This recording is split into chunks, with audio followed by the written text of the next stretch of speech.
Welcome to the Talkoffame podcast. In this episode of the Talkoffame podcast, I sit down with the talented actor and producer, Sam Humphrey. As a fan of The Great Showman, I have been eagerly awaiting an opportunity to speak with someone from the movie. And today, I'm really so excited to talk with Sam. Sam, originally hailing from New Zealand, shares his unique journey in the entertainment industry from his roles in the popular films like The Greatest Showman and Jeremy the Dud to his work as a producer advocate for equality. Listeners would gain insight to Sam's experiences and how they have shaped him into how successful and inspiring individual he is today. Thank you so much, Sam, for sharing your story with us today on Talk of Fame. It literally is an honor to have you. And thank you, of course, for coming out of your busy schedule to join us for a bit. Of course, it's definitely my pleasure to be here, and thank you for having me. It's always an honor to be able to share my story and my experiences of what it's like to be on set and, advocating for inclusion, diversity, and equality in such a competitive and, such a competitive industry where Hollywood is definitely the face of, everything we see in society and culture today. It really is. And that is something me and you have in common because that's something I absolutely love as well. And that's something we're going to discuss later in this episode. I absolutely love that you're advocating for that because of course it's so important to advocate for this industry. But to kick off this episode, where did you kind of find the drive and motivation to pursue passions of acting and producing? Because of course you were born in New Zealand, so Mhm. with being from New Zealand, like what was that like for you to kind of dream of being like an actor and producer? Um, that's actually a good question. I don't know. From a young age, I discovered that acting was something that I wanted to get into. I had done little skits and little plays with my siblings. I'm the youngest of three, um, and I guess my brother had always kind of excelled at doing, very ambitious things in the tech industry, and as brothers, you tend to kind of want to one up each other. And so that was kind of always like a sibling rivalry with Mhm. us, a playful sibling rivalry. And so it was kind of always one of those things that with him excelling in the tech industry and doing such ambitious things, it was kind of something for me to try and one up him and excel in such a ambitious industry as well. And acting was where I've always really wanted to go into. Ye- But the thing that really led me into the acting industry was Hugh Jackman. Um, I saw him in X-Men when I was very young, and it was about the age of 8 was when I really wanted to pursue acting. And that was kind of where the dream started at the age of 8. Well, it started a little bit earlier, but no one really takes you seriously when you're 5 years old and say you want to be an actor. Because, it's mhm, like saying you want to be a fireman or an astronaut.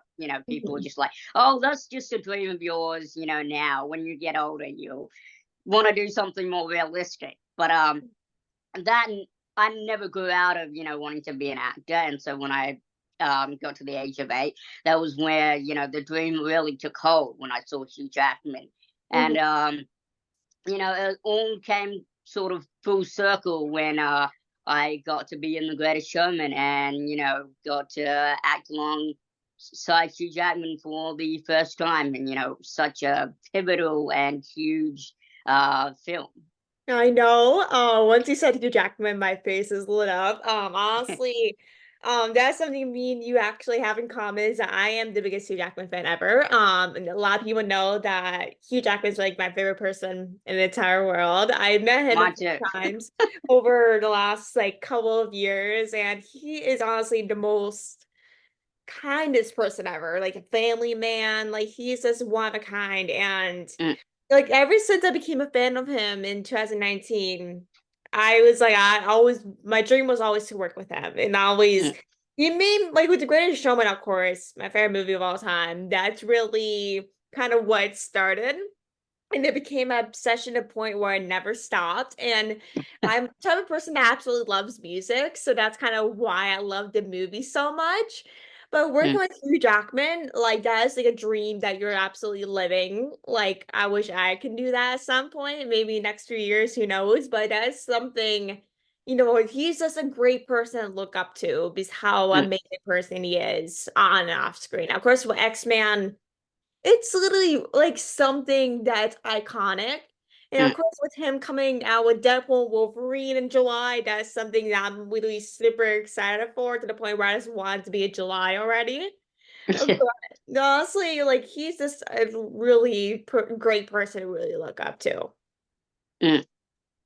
Yeah, I mean, Hugh Jackman is like, one of the lines in the movie The Great Showman is that he says to my character, to Charles Stratton, aka Tom Thumb, he says that he was the one who brought me into the Mhm. limelight, and he was the one who put me, you know, in front of all of these adoring fans, and he said that they won't see me, they'll see a general. And the song A Million Dreams, as I've said in like many other interviews, it's not just a song that was in the movie. Like it's really become like one of my personal anthems. But that's Mhm. my favorite song in the film. Like I know everyone loves This Is Me, and I love This Is Me as well. Mhm. Um, and that's an anthem, for everyone in the world. But A Million Dreams is just, for me, it's personal because I've only ever had, like you said, like how did I come from New Zealand to, over here, and like where does my motivation and my ambition come from? Um, it really comes from just being this little kid that grew up in such a tiny country where not a lot of, celebrities, or not a lot of, people had the ambition from New Zealand to come to, the US and, get into the acting industry and try and make it in Hollywood. But from such a young age, I was that kid that had a Mhm. million dreams to Yeah. try and be successful in Hollywood. And from a documentary that I did, you can actually see me Mhm. talking about, my dreams of coming to Hollywood and trying to be successful and, making an impact on the world. And so that's, A Million Dreams is really just my personal anthem from the movie. And Hugh Jackman really did, not only in the movie for my character did he put me in front of the world stage in front of all these people, but he did that for me in real life. So it's a comparison from the film to me in real life for what he did for me. I love that. Like, does I seen your documentary once it came out, and just say like I absolutely loved it. It's actually amazing. Thank you. But A Million Dreams is actually my favorite song too. Because of course, when I was growing up, I'm from Pennsylvania, so I was Okay. a very, very shy kid. So of course, growing up, I had like a million dreams that is like that I didn't think I would pursue.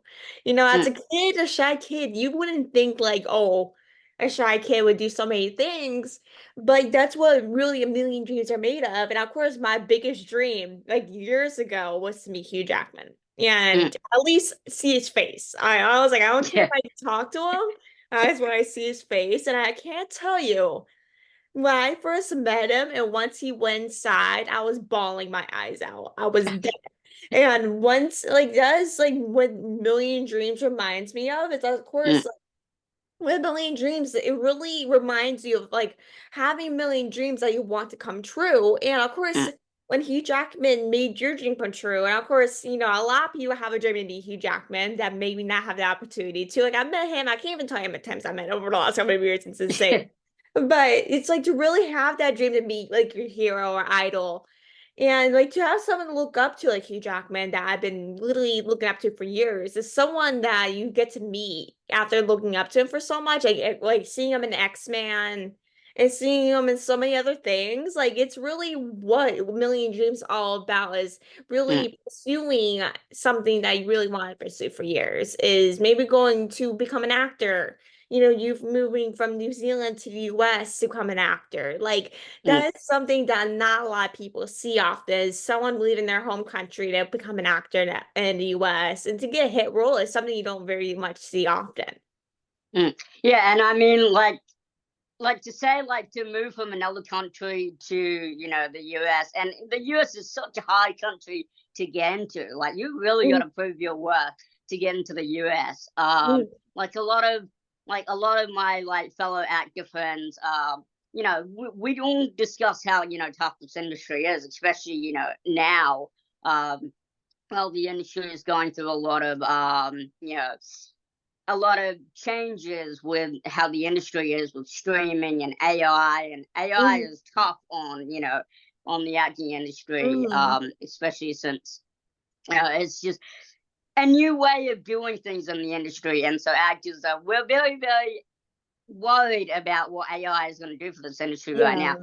But coming from New Zealand and coming to the US, like to get into the country and establish myself as an actor, I have to go through like visas and all this stuff. And I've Oh, actually just applied for my third visa to be able to stay in the country and work.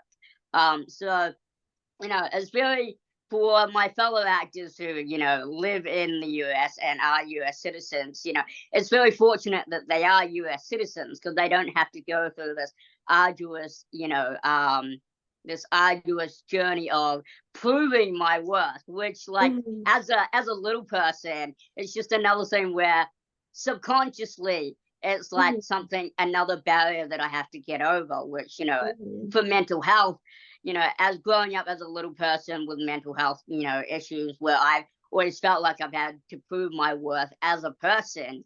And then, as an actor and then as a person having to prove my worth for why can stay in this country is just another thing. So, yeah, you know, totally understand, like, the amount of, time and effort to become like, a citizen or had to be, let's say, in the country, become an actor is something that, a lot of actors, have to deal with, and it's mm, something that, it's very hard to deal with, and of course, they have to apply for a visa probably, like, once or twice a year, depending. I don't know how that process works. mm, You probably know much more things about it than I do personally, but it's something that can really take so much stress and energy out of you, and something it's very mental health consuming to be able to deal with that, and also making time to be an actor while mm. also applying for visas to be able to pursue that.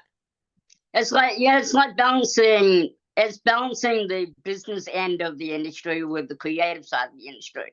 See, a lot of the times, like actors, we want to focus on the creative side. We want to focus on the artwork.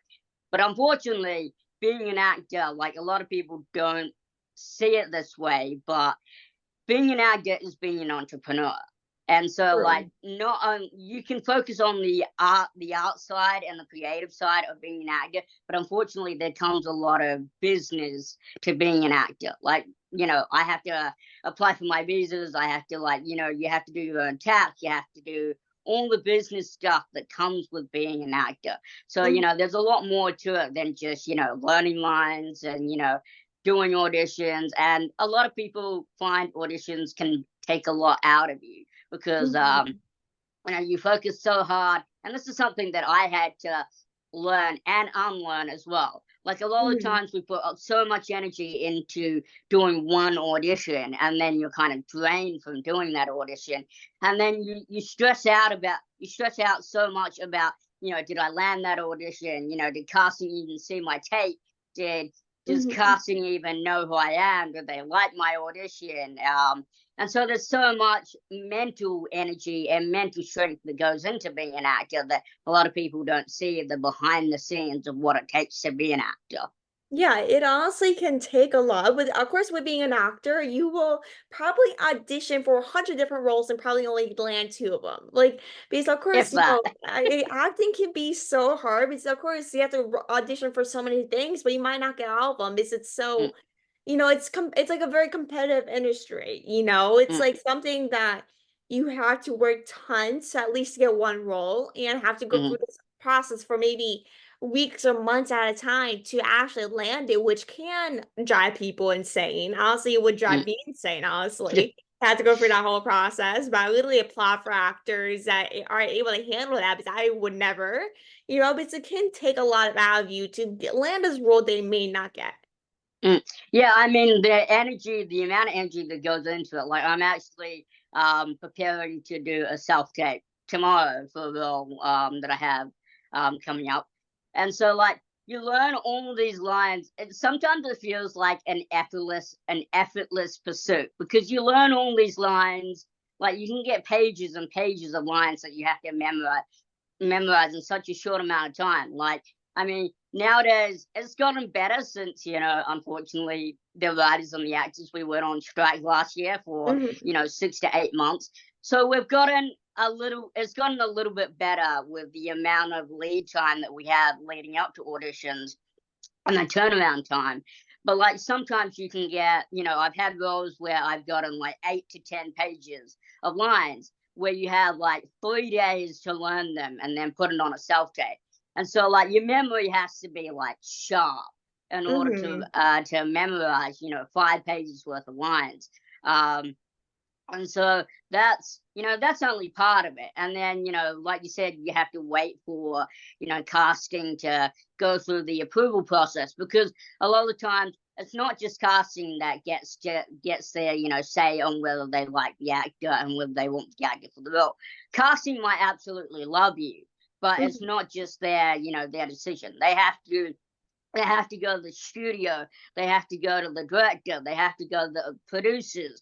They have to go to so many people to get approval on you.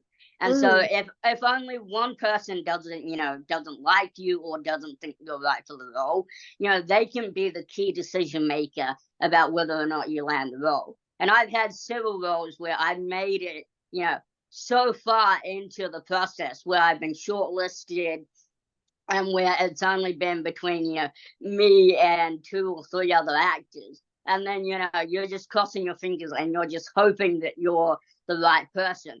But then if the studio says no or the producer or the director says no, then unfortunately it's a no. And so you just have to say, well, I got this far in the process and maybe next time I'll get even further. Yeah. So you have to have a really strong mental attitude and just say, well, it's not this role and it wasn't meant to be. Maybe it's the next one.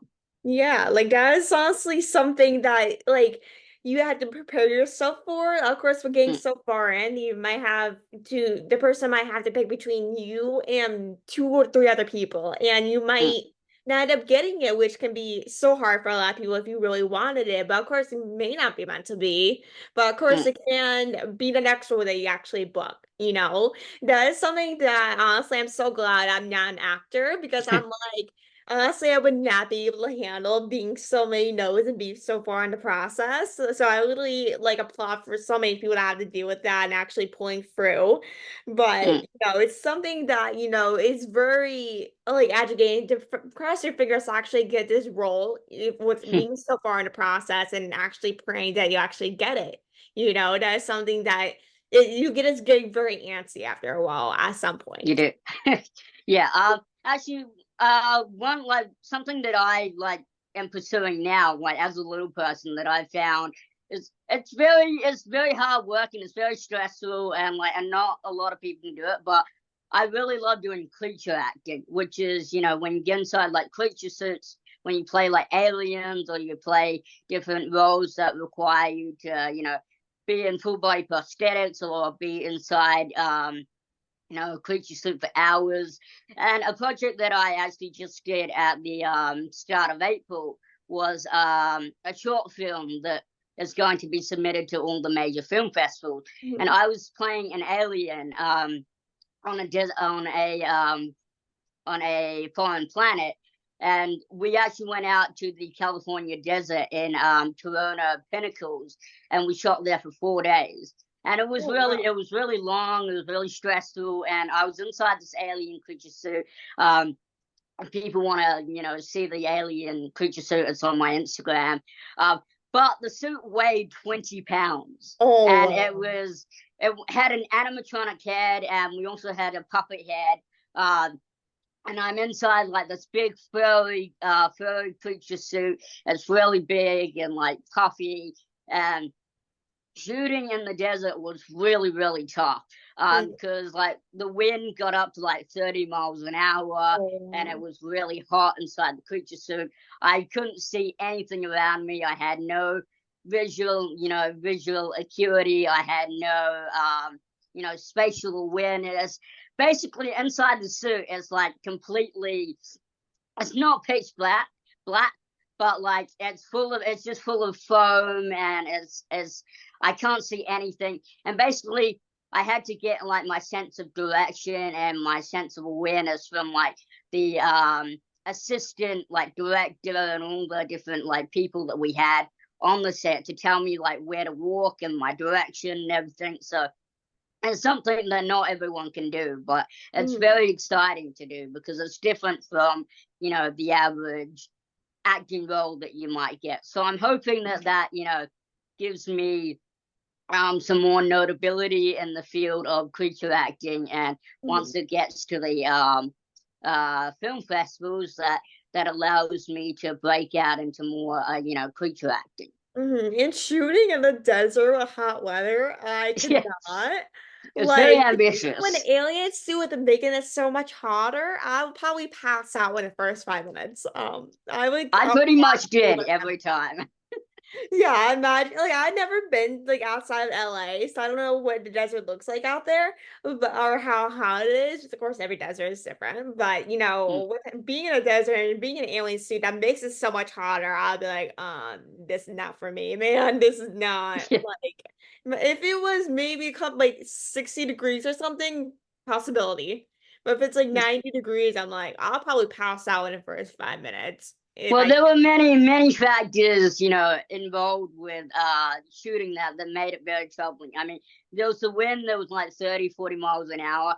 At several points, literally the wind did almost like take me. I actually had to have several people hold me down, and then the moment we were about to shoot, they literally had to like run, like sprint out of frame. Inside the suit, it was absolutely hilarious because I couldn't like see and I couldn't really hear. And so basically they would hold me down because the wind was just like getting hectic. And then the next thing I would hear is I would hear over the walkie-talkie that I had inside my suit is I would just hear, all right, now sprint, run out of frame. And then I would just hear like everyone like sprinting as hard and as fast as I can to just like get out of frame before they started rolling. And then like we were on because we were in the desert, like the terrain was just like was completely rocky and everything. And I also had to actually run. There were a few Wow. scenes that we shot where I had to run inside the suit. So completely blind, not knowing what I was doing or where I was running or walking. I had to run. And there were a few scary moments because we also shot on like this cliff edge, and Mm. so I couldn't see anything, and so I just had to have them like guide me along like the path where I had to walk. And there were a few moments where I came very close to the cliff edge where Oh God. like I would turn towards the cliff edge and I couldn't see, so all I heard was like stop, because they would have to shout at me before I took another step because I would have either walked like very close to the cliff edge or I would have stepped over the cliff edge. And So just fall yeah, over and yeah, and I not would have been doing gone. anything. So I wouldn't, I'll be like, I probably wouldn't hear in my brain. I'll probably be like, wouldn't hear anything and just fall off. That is also something I would do. I probably wouldn't hear anything in an mm, alien suit and just fall over the cliff and be like, again, I'll be like, what did I just fall over? What just happened? I did not hear yeah, anything. That was it's not what me. you do for the for the for art. The price of art is it's what we do. Yeah, and plus, you might as well put in the movie to get some laughs out of it. Might as well just keep it in, just Yeah, keep getting laughs out of it. I wouldn't mind that part. sure. But of course, to That go can be in back, the deleted scenes if yeah, I it really is survived. great to put in at the ending credits. We could just put it Yeah, there if we wanted to. yeah. But to get back to the Greatest Showman, so of course he played Tom Thumb. Mhm. You were one of the main characters in the movie, and of course, like, how did you get the role of Tom Thumb? Like, Mm. was that kind of like a hard process? Yeah, so actually the funniest thing is I could have been like literally one keystroke away from never being Tom Thumb.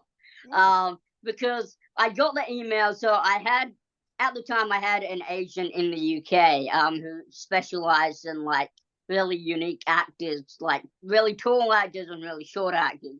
And so I was with them, I'd signed with them 2 years earlier, and I completely forgot that I'd signed with them. I forgot that I had an agent in the UK at all. And then out of the blue one day, they sent me an email. And at the time, The Greatest Showman was called The Greatest Showman on Earth. Oh No, yeah. sorry, it was called The Greatest Show on Earth. And so I thought that was kind of a bizarre name. But anyway, I got the email and I read the email and I was like, hmm, this is a 20th Century Fox film. Mhm. And what went through my head was, well, this can't be real because why would, they be coming to me? Because at the time I was an unknown, no one knew who I was. So I got the email and I was like, why would 20th Century Fox be, sending me this role to audition for? Because I'm a no name. And yeah, that was what was going through my head. And I thought it was a hoax. And so literally, I had my finger over the delete button. I was going to delete the email and I was not even going to give it a second thought. Um, and then, the actor inside me was like, you know what? I've got to go for it. And so I called up my agent. I was like, "Is this, for real?" And my agent says, "It's for real." And so I'm like, "Oh wow, okay." They're like, They need your audition back within 48 hours. I was like, "Oh geez, that's such a short turnaround." Mhm. Um, and so I called up my best friend. I was like, "I need your help to, self-tape this audition for this 20th Century Fox film." He's like, "Oh my gosh!" So I went to his house and we taped the audition. There were three scenes that I had to do. I sent it into my agent, and like always, you're like, "Okay, well, send it in." I'm probably never gonna hear back from them, Mhm. like most auditions.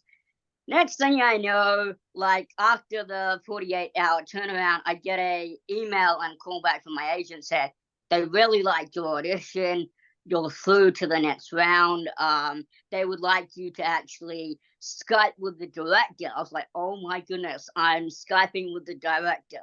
And so That I is something Skyped with very the rare. director, Michael Gracie, Mhm. phenomenal guy, an Australian, which on set, everyone was completely confused. They thought I was Australian, which I'm not. Mhm. But I Skyped with the director, and so I did my audition again with the director. He really liked it. And then he goes, "Okay, I really like you. I think you're great. We have to, get approval from the studio and from, myself, which he had already approved me. But so they had to get all the approvals from the producer and the studio and everything else. Mhm. So I was like, okay, that's cool. I'll wait to hear back from, you and my agent and casting." And again, I thought I'd never hear back from them. And I was on pins and needles. Like a week went by. I was like, I'm done. I've not been selected. But then after about a week, I got an email that says, "Congratulations, we've decided to move forward, and we have selected you to be Tom Thumb, aka Charles Stratton, aka Tom Thumb, in The Greatest Showman." And I was like, what just happened? Like going through my head and all that. And when I had done the audition, when I had chosen to do the audition, I didn't know that Hugh Jackman was actually on the project at the time. I was And so, actually just gonna ask you that question, actually, so you did yeah, completely answer my I question. didn't know. And at the time, I was like, okay, I'll submit for the audition. And obviously, I found out that it was a musical. I was like, oh gosh, it's a musical. Because I said, like, before this, I said I would never do a musical in my life. Never, ever, ever. Because I'm not musically talented. I can act, but I can't sing. Yeah. So, It's like the doing a one other musical, app, like, as long as I act, you won't let me sing, then I'll actually do it. If I sing, yeah. then not a chance. Luckily, it's not my voice, someone else is singing over me, thank goodness, because I'm Mhm. like, my singing voice was atrocious. Um, um, the shower is about as far as I get with singing. So, and I'll never Honestly, do same here. karaoke either. Same here. So I get an email back. I was like, absolutely floored. Like, a million things were going through my mind. And then, I find out that before, I actually got approved for, the film, I had found out that Hugh Jackman was going to be a part of it. When I found out that Hugh Jackman was going to be a part of it, I was like, okay, I don't care what this is, musical or anything. I just want to be a part of the movie now because Hugh Jackman's a part of it. And like, if before I wanted to land a role, I was like, if I land the role, great. If I don't land the role, that's fine.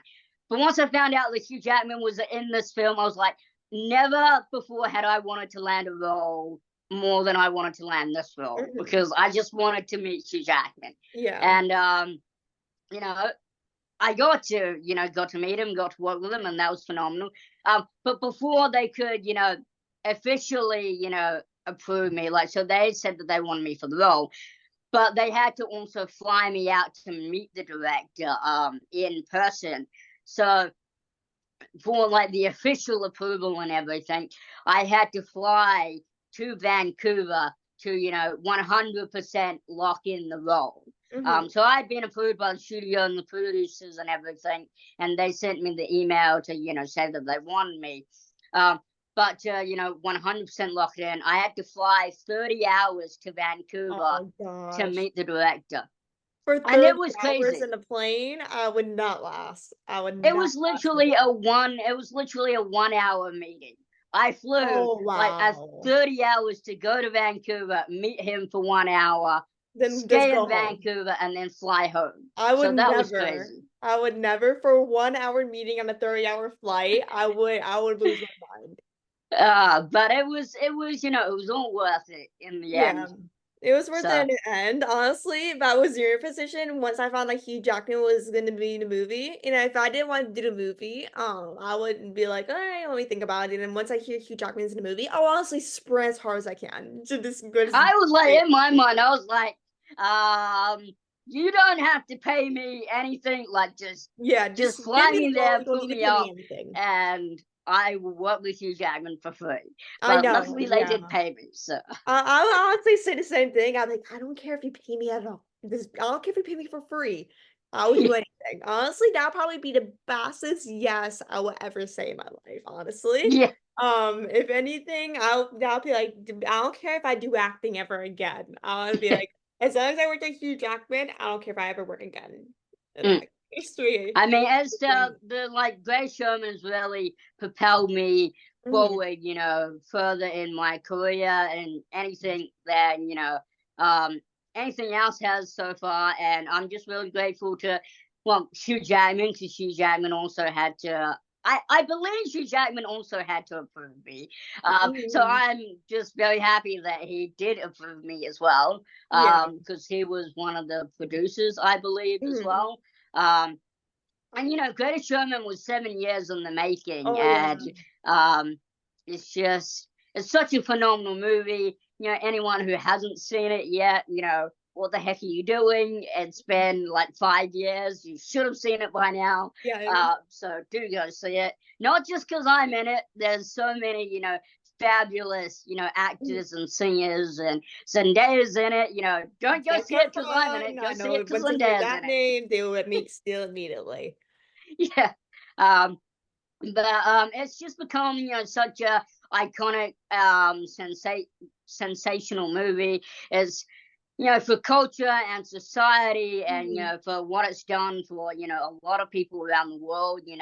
I get messages every day. It's kind of calmed down now, but when the film first came out, I was getting messages every single day about what the Greatest Showman has done for people, and to be a part of a project that's changed so many people's lives. I can't say.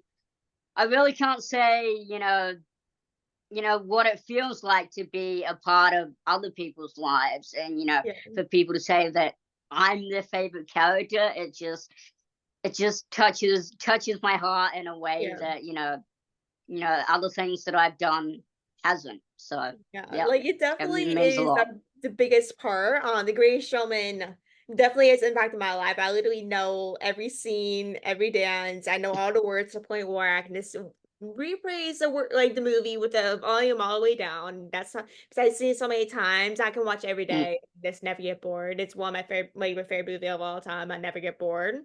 But it really has become such a movie that it will forever be iconic. With the mm, stars in it and the people in it and the dancing, the music. Justin and Benj really did an awesome job with the music. They are forever iconic. I think they did La La Land as well. So mhm. really, the movies will forever be iconic. Yeah, I mean, fingers crossed. There's going to Showman 2 coming out soon. Well, Hey, you know, fingers we crossed never for know that what one. Disney's up to. If there is a second one, I'll be the first one in theaters to see it the first day it comes out. So you'll Awesome. hear from me. But I think that's honestly the perfect way to wrap up this episode. This is literally a dream come true. I literally loved having you on, and I Thank literally you. love everything you're doing. And it really is a truly honor to have you on and talk with you for an episode. I know this has been in the works for a hot minute, so I'm really glad Hmm. that we have finally had this conversation. Yeah, me too. And thank you for having me. And just to everyone out there, you know, stay tuned to my social media, which is at the Sam Humphrey on Instagram, and Facebook is also the Sam Humphrey, and also on Threads. If you have Threads, I don't even know what Threads is anymore. Either, I'm the Um, same way. I just but probably yeah, get feel Twitter free to follow 2.0 me. for some reason. That's the only reason I call it. It's Instagram's Twitter. I Yeah, don't. I try to I try to update it, but honestly, I always forget about it. yeah, Every time I'm I the come same back to way. it, I'm like, sorry, I'll stay more active on it, and then I Mhm. never do. So, Yeah, I'm the um, same way. I'm the same way. yeah, feel free to follow me on any of my social media platforms, and you'll be able to follow everything that I'm doing, and especially all the different projects that I'm working on. And hopefully, you'll see more projects from me coming out within the next couple years, and also Absolutely. my philanthropy projects that I work on as well, especially my platform, The Little Guy, which is a human advocacy brand that I'm Love it. developing.